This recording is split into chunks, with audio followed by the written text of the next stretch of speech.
Hey, it's Andy Tyndall. The podcast is going to get kicked off in just a little bit. For today's episode, I thought it'd make sense to have a conversation with Lorraine Vargas Townsend. There's a lot of people out of work today, and Lorraine's been a top HR executive for well over 20 years now. And, you know, she has this high IQ, but a very much a common sense approach to dealing with people in the workplace.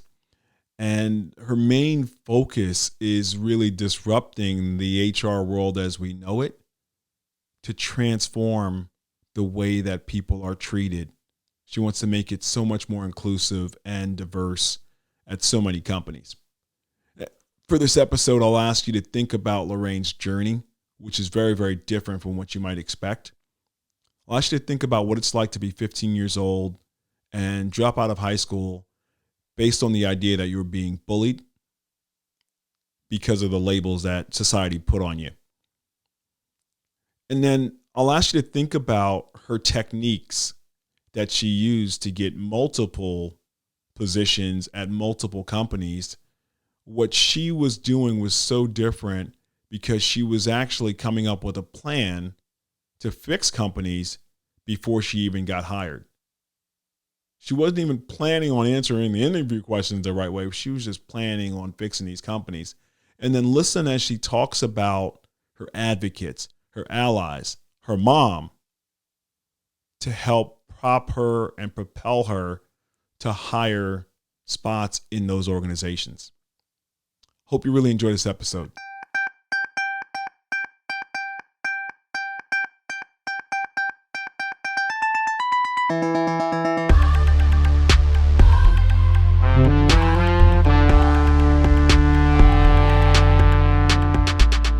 Hey folks, welcome to the Human Side of Greatness podcast. I'm your host, Andy Tyndall. Today, we're going to hear a story that's all about transformation. Our guest serves as the chief people guru at a cloud guru, an Austin-based company. She's had more than 20 years of experience as an HR executive, and today we'll hear her journey, her story as queer, latinx, and the daughter of an immigrant. Oh, and by the way, she's a 2-time cancer survivor. She transforms HR environments right now by pushing forward a people-first HR policy, which really goes beyond tokenism and pushes forward an anti-racist workplace environment. Ladies and gentlemen, please welcome to the show, Lorraine Vargas Townsend. Thank you. That was the most nice and thorough introduction I've ever had. Well, you deserve it. All the great work that you're doing, my friend, you deserve it. Thanks. Yeah, thanks for being on the show. Really, really appreciate it. I'm happy to be here. So, we're going to have some fun. At the top of every show, we kick off with 2 simple questions. So question number 1 for you, knowing that you have a multilingual background, my question is, when you're having a dream, and you're having a really good dream, what language do you prefer that dream to be in? Oh my goodness. I get really excited when I wake up after having dreamt in French because it's my least deep language, I would say. Like, it comes back to me if I'm in Paris. It comes back to me if I need to call upon it for a reason, but it takes a little bit of time for me to like warm up in French. So if I wake up and I was like spontaneously dreaming in French, I just go like, oh my goodness, that means it's still in my brain. And I get really excited about it.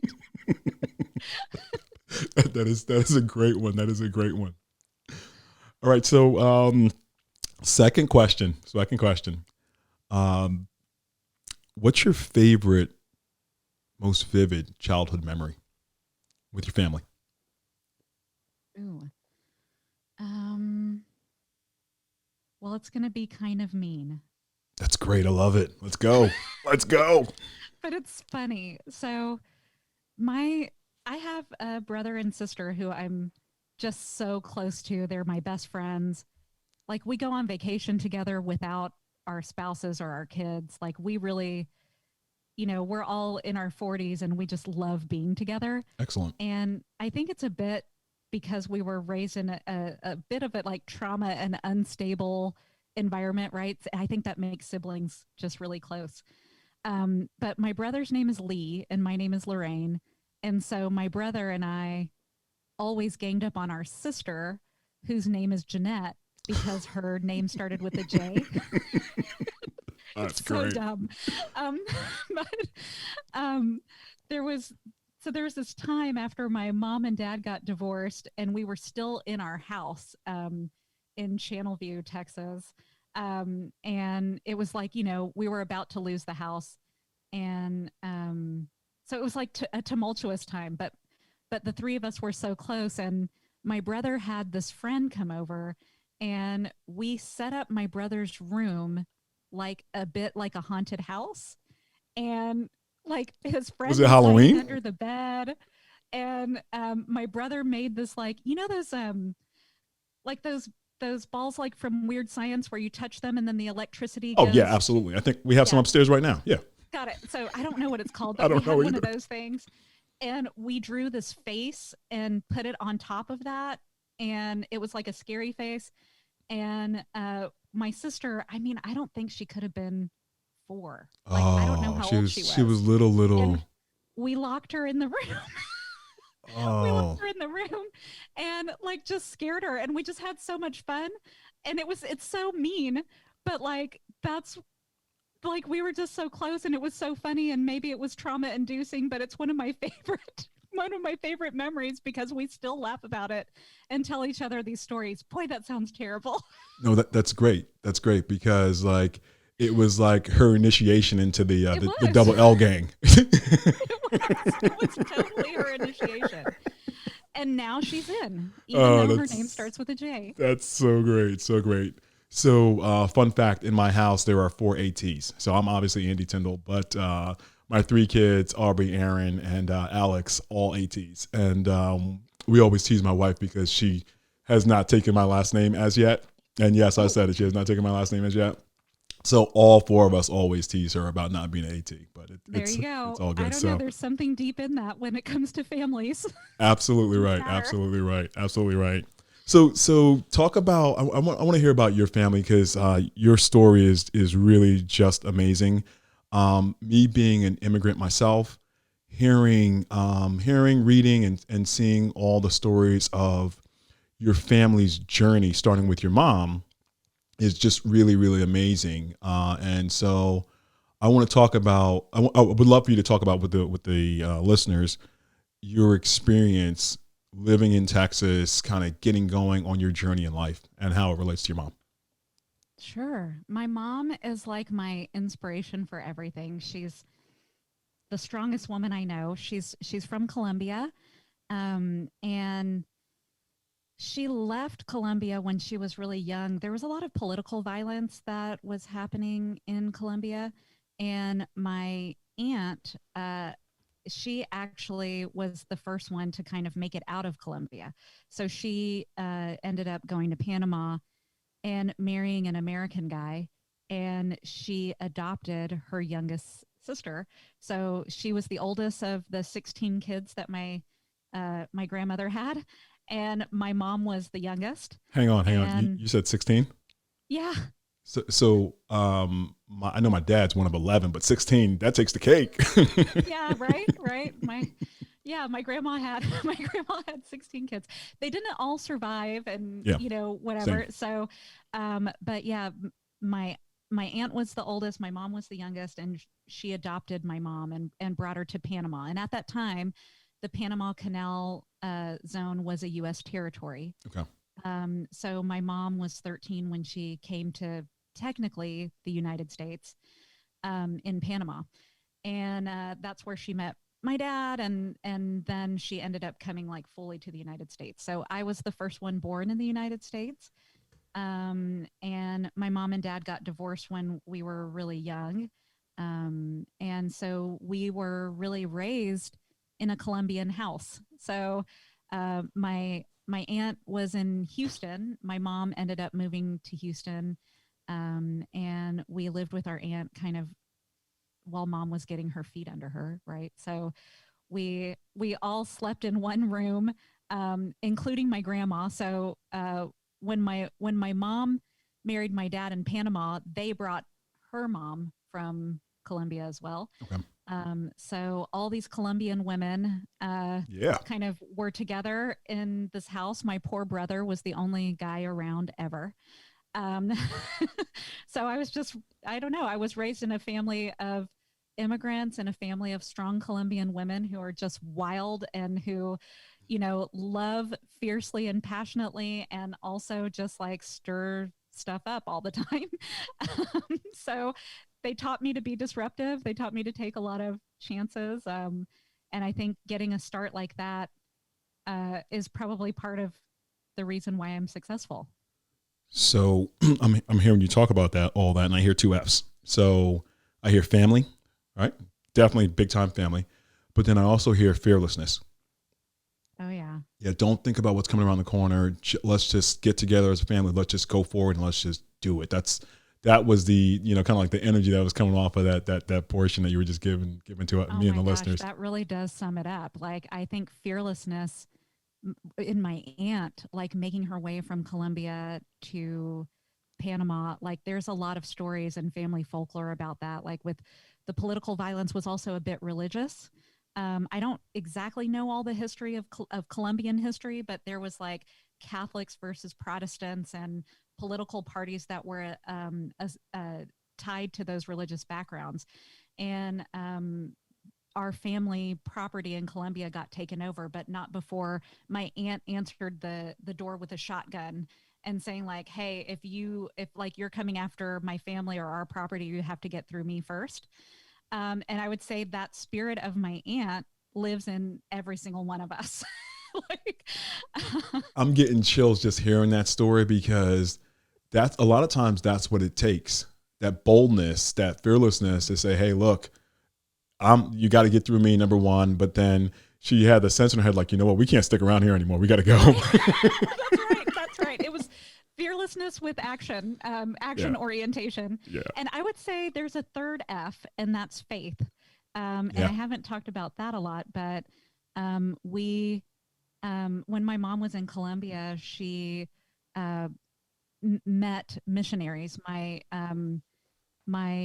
grandmother became an evangelical Christian. The Church of God out of Cleveland, Tennessee, was heavy in the town where we were, and I was actually named after a missionary there who's still like part of our life and part of our family. She's in Cleveland, Tennessee Cleveland, now, but Tennessee. Wow. Shout out to Cleveland, yeah. Tennessee. Yeah. So I think we all are also like, well, we're really rooted in faith, and I think that you can be fearless when you know that you have protection, a hedge of protection around you always. I think that also helps. Absolutely right. So your mom goes from Panama Canal to, I think, Georgia, was it? And then Yeah. finally Texas, Houston. Houston. We end up in Houston. So what's life like at that point in time? Is it great? Is it not so great? With so many people living in the house, because a lot of people haven't had that experience in the United States. It was incredible. Like, I long for that. I long for that still. My brother and sister and I always talk about buying a family compound because we want that. Like, we want to be back together. Like, kind of my dream is like having mattresses all in my basement, and every person who's related to me in any way is like there all the time. Well, I see a lot of not a lot, but there's a good amount of celebrities that kind of do that. They pick, a large portion of their family and they buy these, massive compounds and they all just live there. So Yeah. everybody is together. There's no divisiveness, and it's just I don't want to say it's the get along gang, but everybody's rolling together regardless of whatever is going on in their individual lives. So that's a superb idea. Well, it's like hashtag goals. At some point, I think we're going to get there. And the good thing is that we all married people who like the three of us. So I think all the people we married are like, yeah, okay, I guess we could all live together at some point. That is great. That is great. So you go on from your life, and you have this tremendous HR executive career. So I want to pause for a second, and I want you to do two things for me, if possible. Number one, let folks know how they can get in contact with you if they choose to, or if you choose to have them do that. And then number two, give us an overview of your day-to-day lifestyle, and then I want to go back to some childhood stuff as well. Okay. Yeah. So people can find me on Twitter. I'm at Chief HR Guru, I think. No, sorry, Close enough. Chief People Guru. Okay, Chief there we People go. Guru. There we go. And on LinkedIn, you can find me, Lorraine Vargas Townsend. I'm the only one. Okay, awesome. But yeah, I have spent my career in human resources, and it was quite by accident, I would say. So I ended up, after we moved out of Houston, I dropped out of high school. That was when I got cancer. And then somehow when I ended up back in school, I was studying government and politics. And in my very last semester at the University of Texas, I was doing two internships, one at the Travis County Democratic Party, okay, one at the State of Texas Democratic Party, and one with Sarah Weddington, who is the lady who argued Roe versus Wade before the Supreme Court. That's right. And as I was spending time in these three organizations, I realized that I had made a big mistake and I didn't want to have anything to do with politics. And that I had studied all this time and now what was I going to do? Like, oh no. And so I graduated and I don't know, my heart just wasn't in my job search. I was, talking to lobbyists and I was like, nope, that's not for me. The election division of Travis County, and I was like, nope, that's not for me either. And my sister was doing HR work at Dell, okay, and she was a talent coordinator, and she was like, well, while you're figuring it out, why don't you come help us? Like, we're hiring 600 people every Monday at Dell, and we don't have enough HR people. So it would be great. Like, and I can help you get a job there. And so that's how I accidentally ended up in human resources back in the 90s. Accidental tourist, essentially. Yeah. Wow. So I love it because most of my jobs they've come along because a friend says, hey, you should do this. This is actually really cool. And I love when things play out unexpectedly like that. So you ran through this pretty quick, but you said, hey, I dropped out of high school. Yeah. So at what point, you said age 15, you dropped out of high school? Yep. That's right. So drop out of high school at age 15. Number one, why did you think that was the best decision that you could make at that point in time?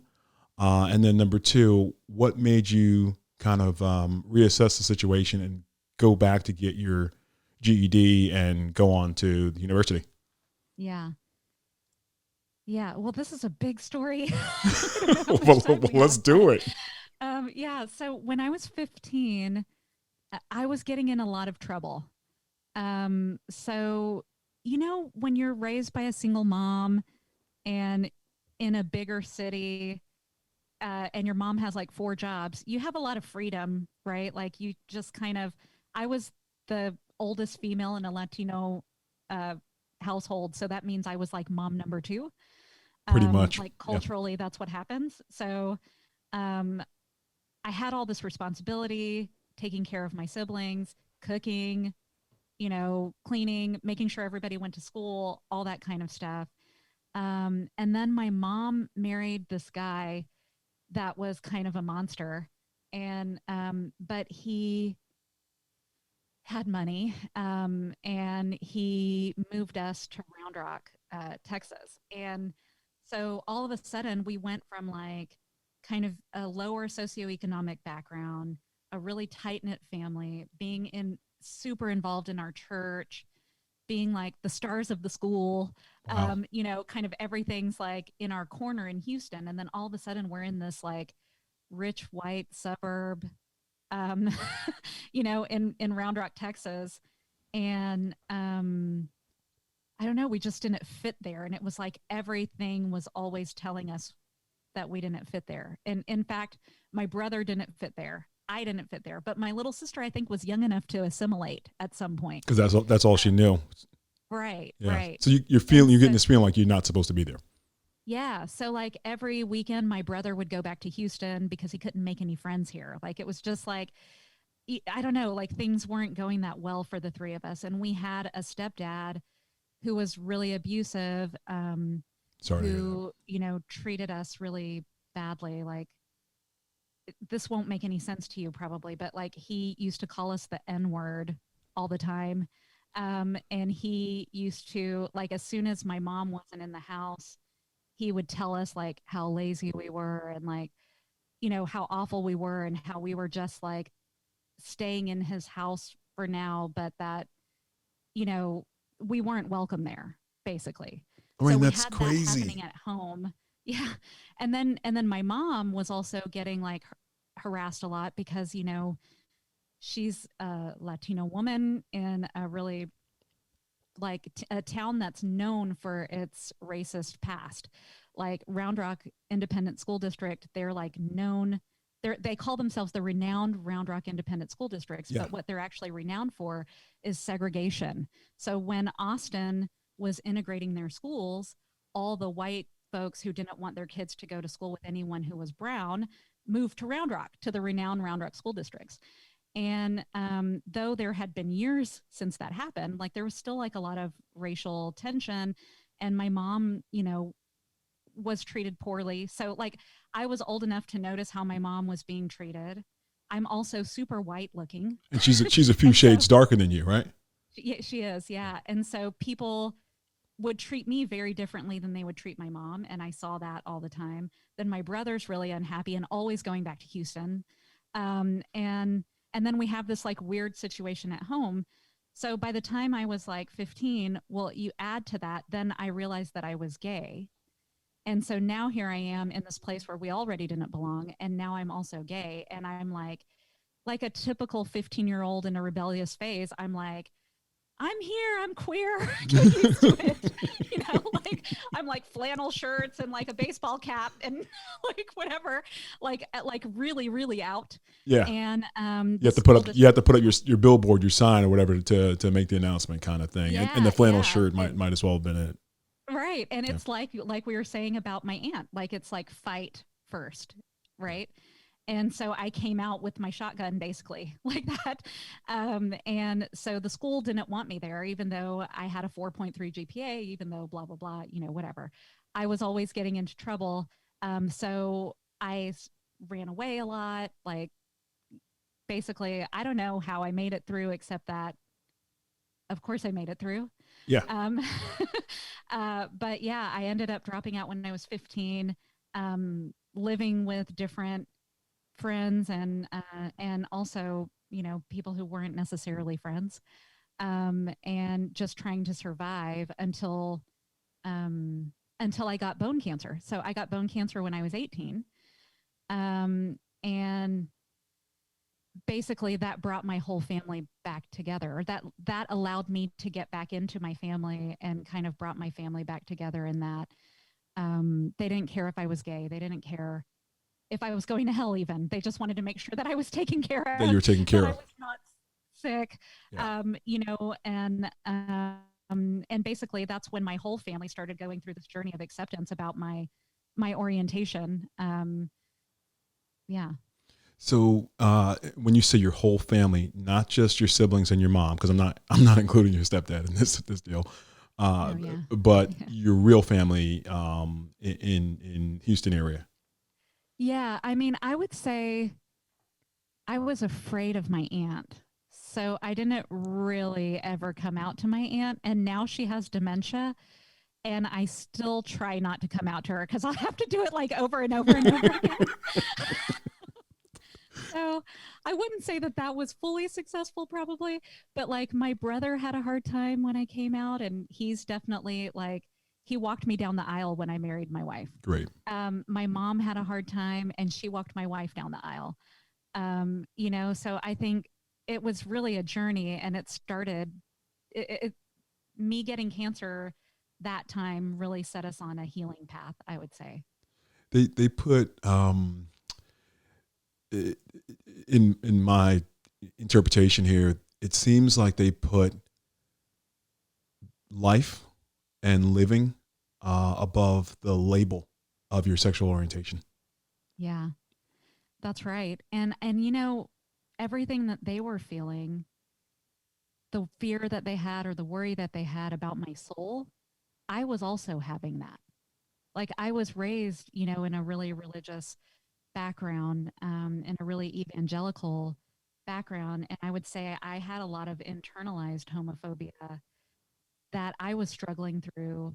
And cancer really helped bring me back closer to God because when you're in this moment of like kind of really fear that you're not going to live or fear um, that you might not ever walk again, or, I had all of these bad prognosis.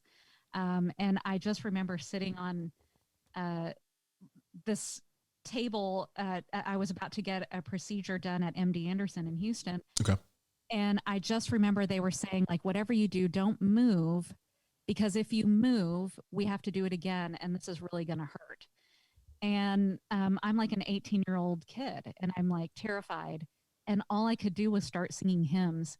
And I was singing hymns like at the top of my voice while they're doing these tests on me, so that because they did hurt and it was excruciating and I didn't move.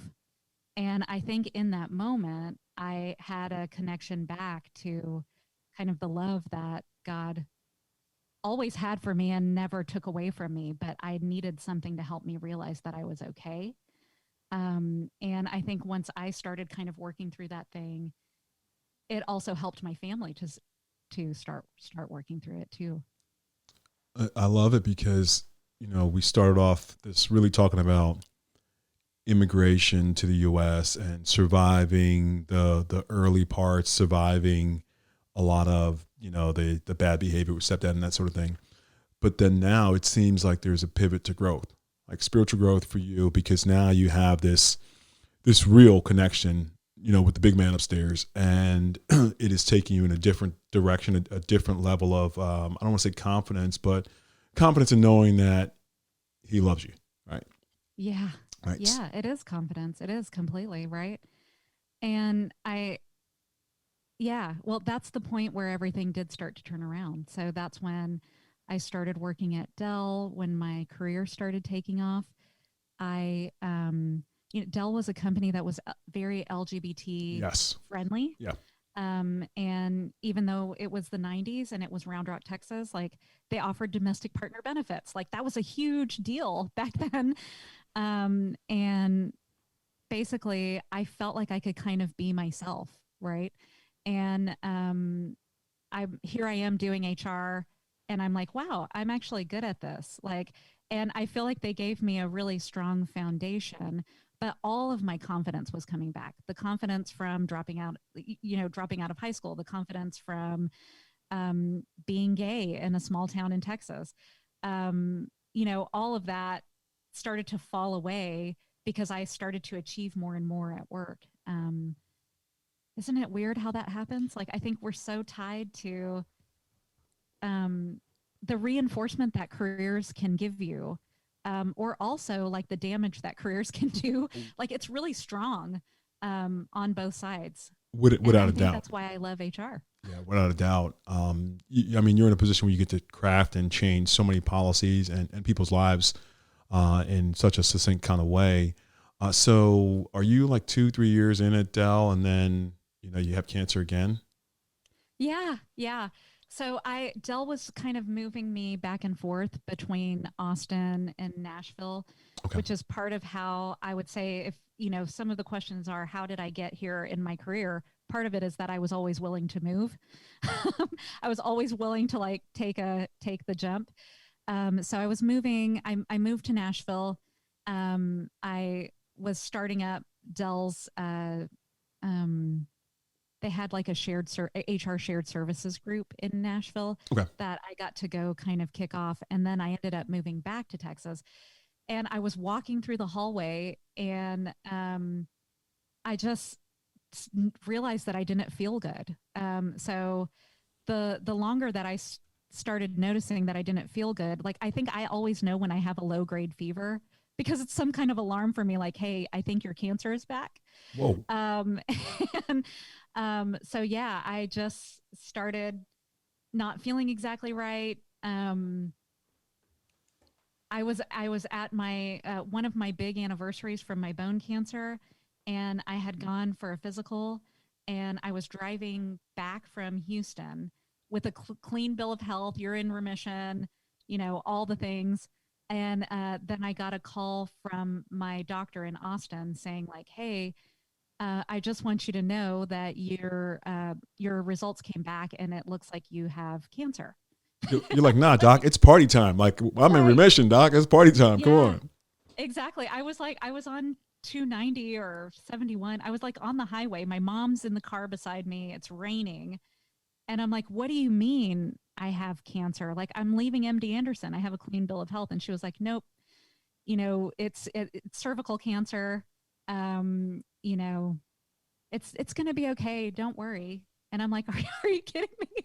That's what I the don't know. doctor says? Yeah. She's like, oh, it's going to be okay. It's not very advanced. And I'm just like, yeah, you don't know this body. Yeah. Okay.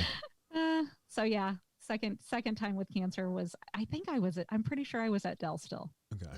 Wow. So you get past that, and Yeah. now you're humming along, so to speak. And what makes you figure out that, I'm really, really good at HR and I can really do this thing?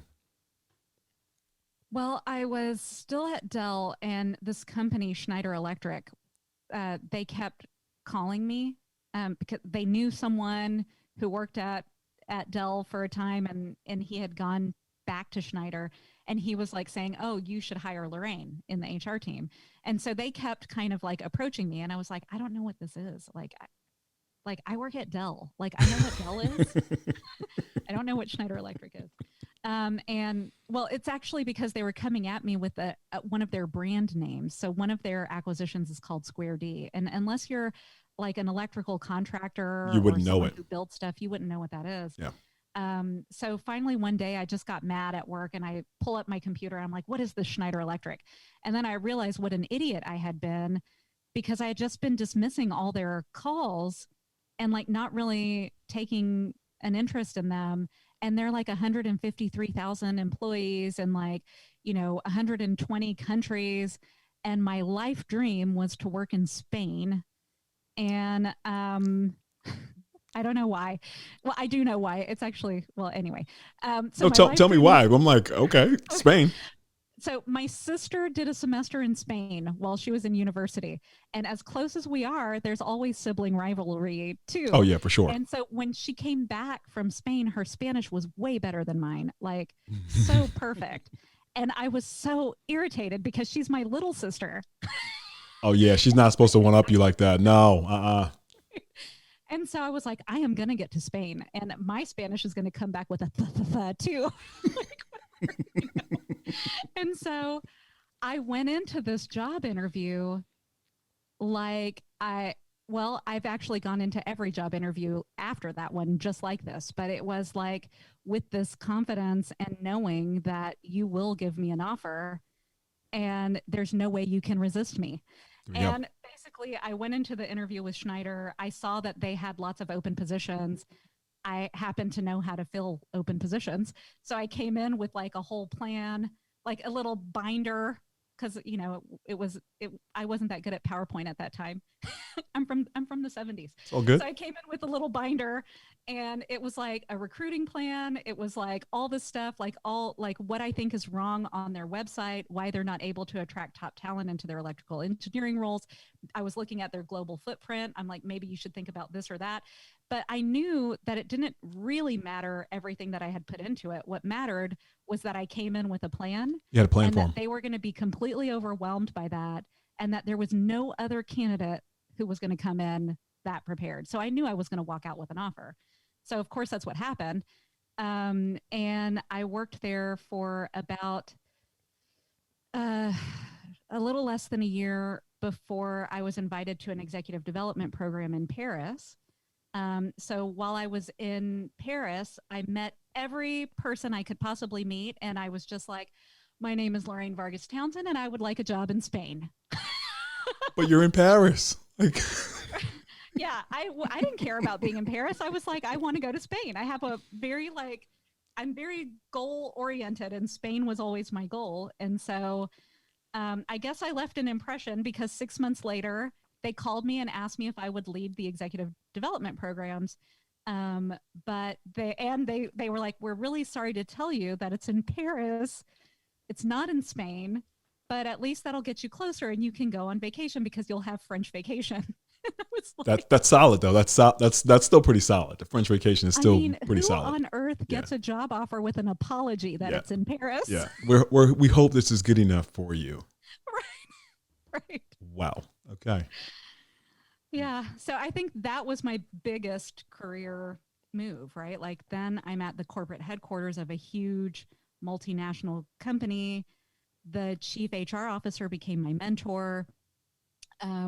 The CEO knew my name and knew that I was from Texas. Like he would pass me in the hallway and just be like, "Hey, Lorraine, how's Texas?" I'd be like, "I don't know. I live here now," but just the fact that he associated something with me, and I was leading executive development, and that's the best HR job in the world because Absolutely. you don't deal with anybody who's mad. You don't deal with anybody who has like HR problems. You only deal with high potential folks who are really motivated. And I got to travel the whole world in that job. I went to 36 countries. I got to build executive development programs with like Harvard and INSEAD. It was like such a career accelerator for me. So I played Nintendo a little bit growing up, not a lot, but just a little bit. And I just envision when like the little small Super Mario is running, then he touches like the little block and he turns into like the big Super Mario. That's kind of what I was in my head when you were saying my career just accelerated and just took off. So Yeah, no, or it's like when he jumps on the flag and just goes straight up to the top. exactly right, exactly right, exactly right. So yeah, so I love that. And so then like now you go forward, everything is going great. Does any more or any additional adversity show up in your life at that point in time as things are going along?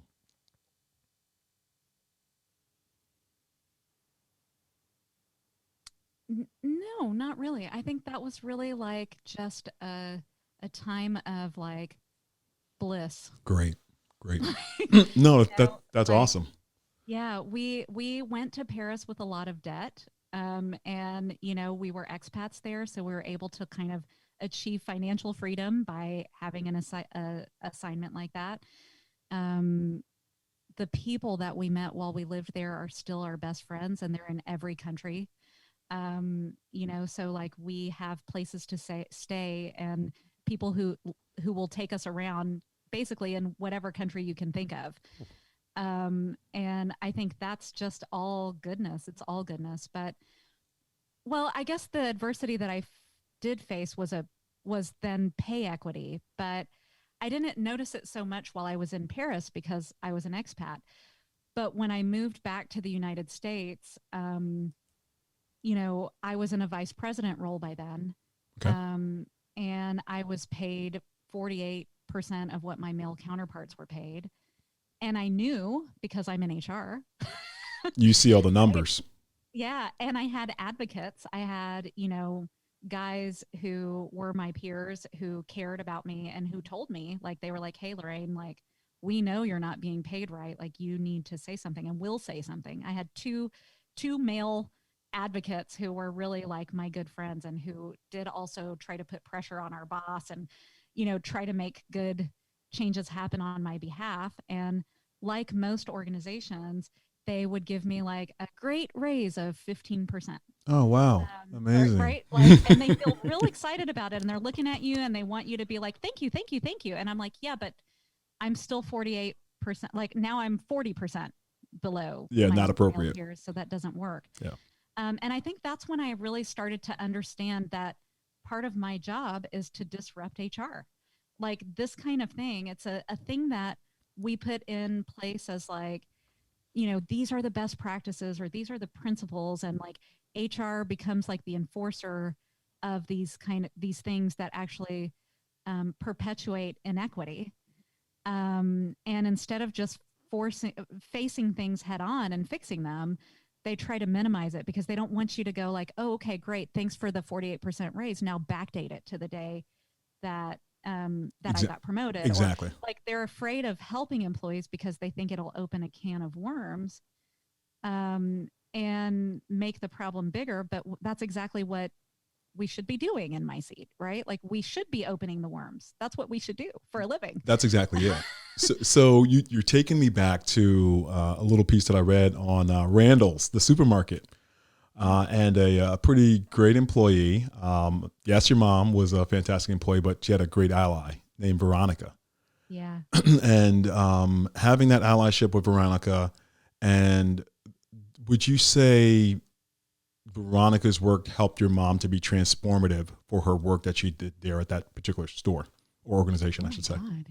Yeah. Yeah. I think my mom had so many ideas for for the food bar. Like, I mean, so if you think about this, like this is the 80s, it's way before Whole Foods. It's like, there are no hipster hot food bars in grocery stores. There's just like, you can get some hamburgers made at the grill and there's a cold salad bar. Like that's what happens at almost any big grocery store. True. And my mom was like this visionary. She's just looking at it going like, I could make better food for the salad bar.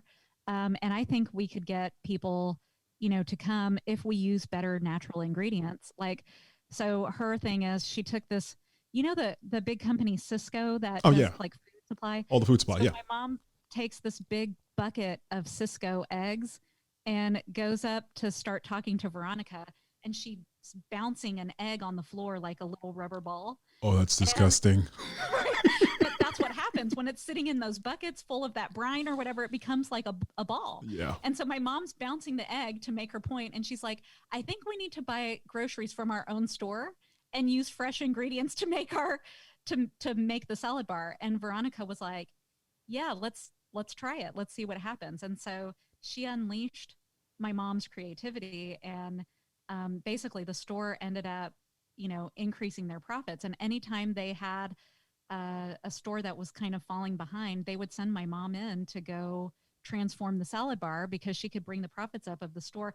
I know I wrote it in the article, but because my mom can just cite the number, but I think it's like 46% increase year over year. So I'll give you the numbers right here because I jotted them down before our talk. So at that point in time, pre this great idea, the salad bar was bringing in about $165 per week. Yeah. After phenomenal idea, $4,075 per week. Right. That's massive. That's my mom. And I think that Veronica unleashing the talent that my mom had and the passion that she had, like all kind of Latino moms want to feed people. That's what we do. Yeah. Oh, yeah. And so she's just basically transforming what's happening in a store. It's so much so that she gets such, accolades, and like people really notice her and give her awards. And to this day, my mom is so proud of that achievement. And I'm so proud of it because I saw it. I was there while it happened. You lived it. Yeah. Yeah. I always wish that Randall's would pick up that story. Randall's is owned by Albertsons now. And I actually sent that story to the head of HR at Albertsons, and I was like, hey, this is your story. But they never answered me. It's a phenomenal story. I'm like, you people are bugging. Like, this is a great story to show the high quality people that we bring on. For some places, they might not select somebody like your mom based on her background, all that kind of stuff. But we take these chances on high quality people with what ends up being high quality ideas, and voila, we were able to drive more revenue as a result of those risks, quote unquote, that were taken. Absolutely. And I think that's what informs my style of HR too. Like, I think getting that message at such a young age, and then realizing the position of power and privilege that I have, like I can be Veronica to lots of people. And I can help organizations be Veronica, right? Like, I think everybody has potential. Everybody has special, unique skills that if you can just tap into them, and if you can just give them a safe place to really take that stuff on their own, and take an idea and run with it, there's only goodness, there's only return behind that kind of investment, and it doesn't take that much effort on your part. You can just stand back and watch it happen. Yeah. Yeah, no, it's very very very very powerful in terms of the entire concept, but people are so afraid to do it. Yeah. Right. Uh, But they'll go hire an external person at, 40% more than your current workforce and let them come in and try to unleash stuff. Like it's really easy to take a risk on an unknown person for more money rather than, tapping into the potential that you already have. It's really bizarre, but very that very happens every strange. day. Very strange. Very strange. So I want you to talk about. We just talked about Veronica being a massive ally for your mom. I want you to talk about Sam and his role in your life as an ally. Sam Yeah. Kroeningberg. Yes, our CEO. Yep. I God, I can't say good enough things about Sam. Like it's so funny, like coming in as the head of people and culture to a company that is already so great. It's such a gift, right? Like I walk in and I'm looking at it going like, man, this culture is so awesome. There's 40% women on the executive team. We have 50% women at almost every level of leadership in the company. I think there's one level of leadership that we don't. Okay. And every other one it's like 47, 52, like whatever. And including all the way up to the C-suite. And that isn't because of me. That happened before I got here, you know? And so I look at I look at this company and I go, man, the founder, the chief of staff, who worked for him, she was running people and culture before I got here, and they really built something spectacular that does have a big heart for people, that takes a risk on people, and like the whole premise of the company, like Sam started this company and founded it because he wants to democratize education. He wants to give every single person access to a tech career, no matter what their background is. And so, I mean, I just think there's just so much goodness there. But my personal story, I'm going through this interview process. I actually had two offers in my inbox, and I was just sitting there thinking to myself, like, boy, I really like this company. I think they're so great. I'm really aligned with their mission. And then Ruth Bader Ginsburg died, Yeah. and it like struck terror in my heart, because Donald Trump was still president. Because this job would require me to move to Austin. That was like part of the plan, that Oh I should yeah. move back to Texas. And Texas is kind of known for fighting against gay rights, right? Like, and we have a 4-year-old daughter. I'm the biological mom. My wife is worried about like going to Texas and then, people not honoring her name on the birth certificate or not treating her like she's, you know, an equal mom. So if And she's worried, you're worried because that's your spouse. completely, Yeah. like and I'm thinking like, boy, like, I mean, we're in this really progressive bubble and there's lots of queer people up here, and like there's lots of support. It won't be unusual when my daughter goes to school to see two mom or two dad families, or single parent families. Like there's a lot more diversity up here, right? Yeah. And so I woke up in the middle of the night, Night and sweats. You're just sweating. You can't even sleep anymore at this point. yeah, because I really knew I had these two offers and I knew I wanted to pick a cloud guru. And I was just like, okay, what do I do? I feel like I'm being dishonest because I don't know if I can move to Texas. Like now that Ruth Bader Ginsburg died, I don't know if I can move because if Trump is reelected and if he gets more Supreme Court nominees, I don't know what all is going to be overturned. And it just might not be safe for my family. So I call Sam And I just start spilling my heart out. Like, I'm just like, I'm so sorry. It's the middle of the night for me, but Wait, he's in so you call Australia. him in So the like, middle of the night? yeah, I did. I called him in the middle of the night, but he's in Australia. So it was They like were the middle ahead. of the Okay, they night were for ahead. him. Okay, okay. So I was like, basically hiding in a closet here to not wake up my wife and for her not to hear me, because I always try to pretend like I'm not scared. Like if she's scared, then I can't be. Yeah, So I'm just like, oh, it's going to be fine. But on the inside, I'm like, oh no, oh no, oh no. yeah. And so I called him. I told him all these things I'm worried about, and he said this like kind of magic sentence to me that I never knew a CEO would talk like this. And he said, Lorraine, we really want you. We want you on our team, and your psychological safety and your physical safety are way more important than anything else. And he's like, if you can't go to Texas, we'll figure it out. He's like, I'm the CEO from Australia. Like, so he's like, we'll figure it out. Like, you can travel, or, he's like, you have family there, you can travel, you can visit, like, or you can move and we can wait and see what happens. Like, we'll wait and see how the political climate shifts. And we don't have to make a decision right now. Don't let that be the thing that makes you say no. So of course, in that moment, I knew I was saying yes. Like that was it. That was I knew. it. Yeah. So he was saying what we talked about earlier. Let's just be fair. Let's be bold and go forward. That's it. Yeah. Yeah. Yeah. That's massive. That is massive. I don't think there's another CEO that would utter the phrase psychological safety like in like natural conversation. Yeah. Yeah, he or she would have to go to their script and like, what did HR tell me to say?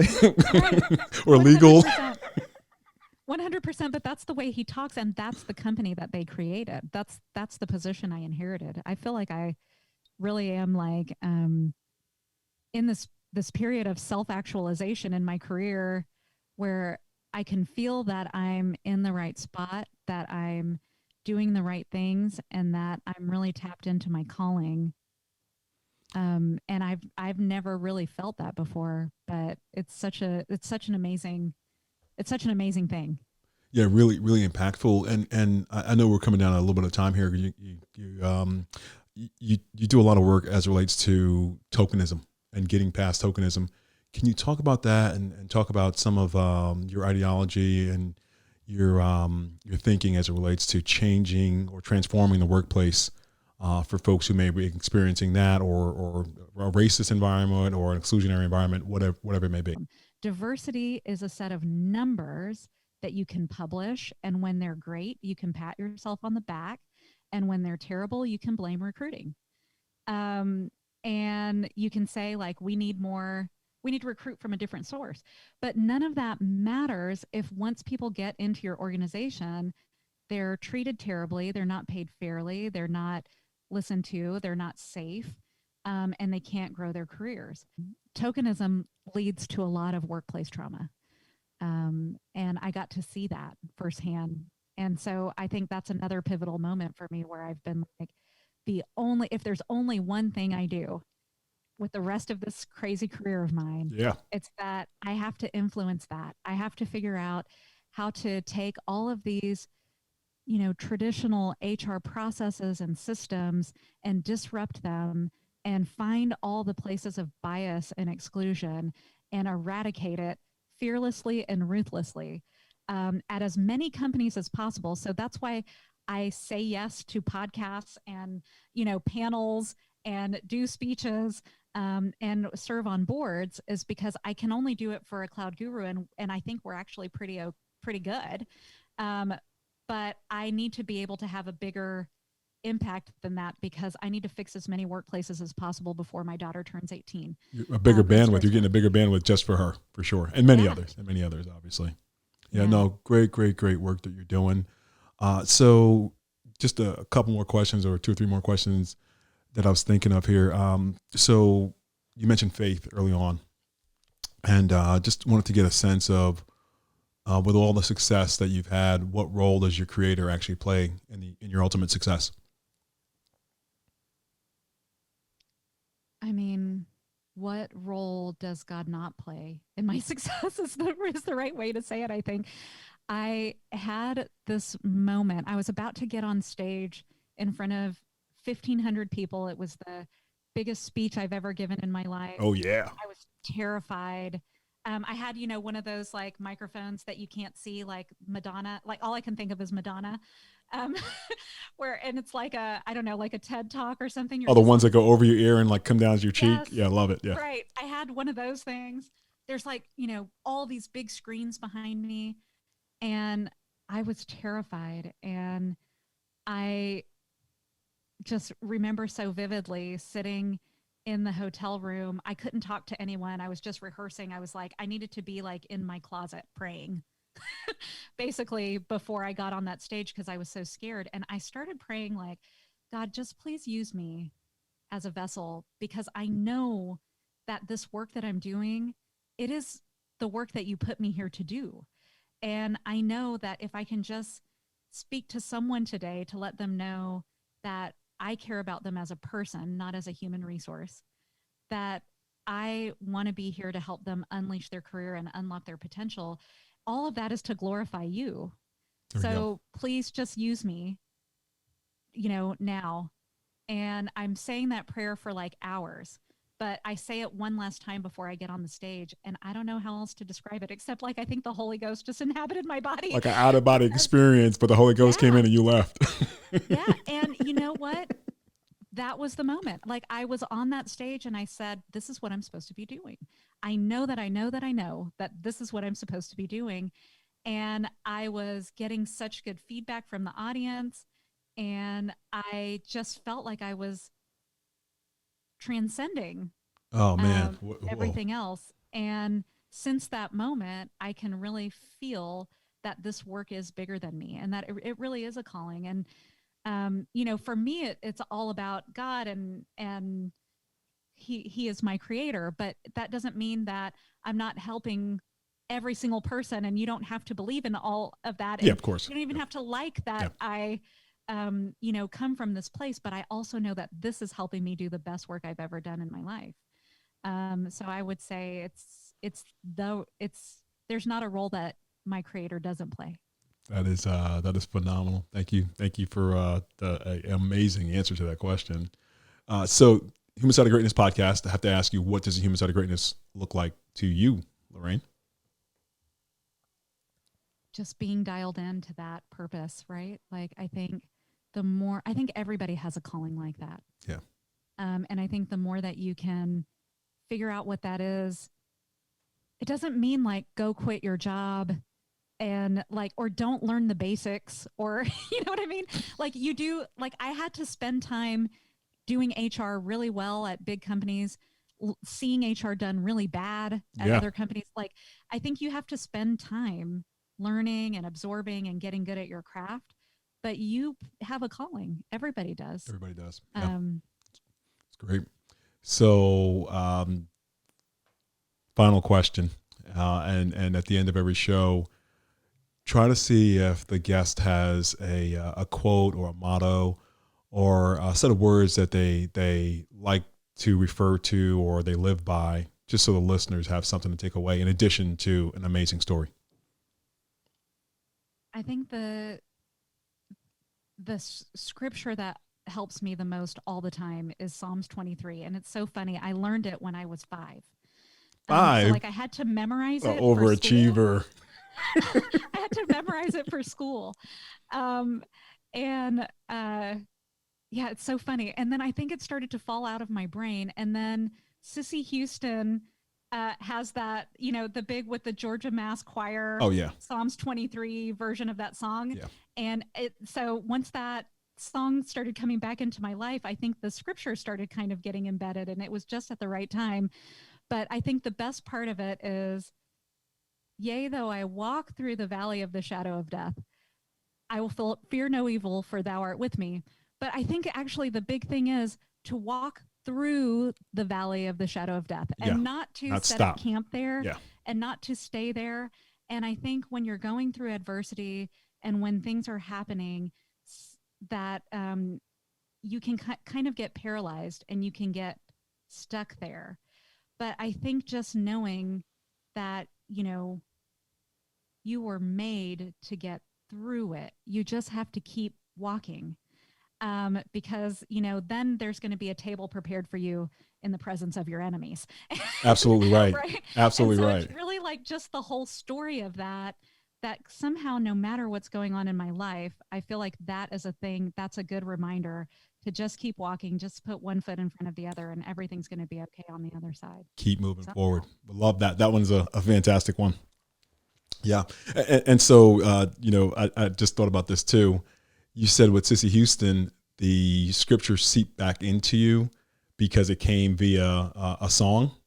And I don't know if this is 100% true, but I read that one of your hobbies back in the day was being part of a band. And is that maybe the reason why?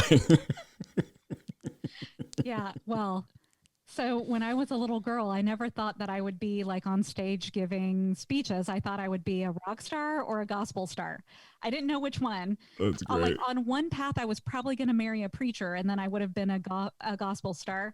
And then on the other path, I probably would have just been I don't know, a pop star. A pop star of some sort. Um, so yeah, I'm always singing. I actually just recorded some songs for a church that I went to in Philadelphia. Like everybody's doing Zoom church these days. Yeah, So yeah. I joined in on their Easter services choir. But yeah, I'm always singing, and music always comes to me at the right time for sure. Well, that's a good pastime to have. I can't sing, but I will tell you, if you can, keep singing, keep transforming, and just want to thank you for restoring faith to humanity and being on the Human Side of Greatness podcast. Thank you.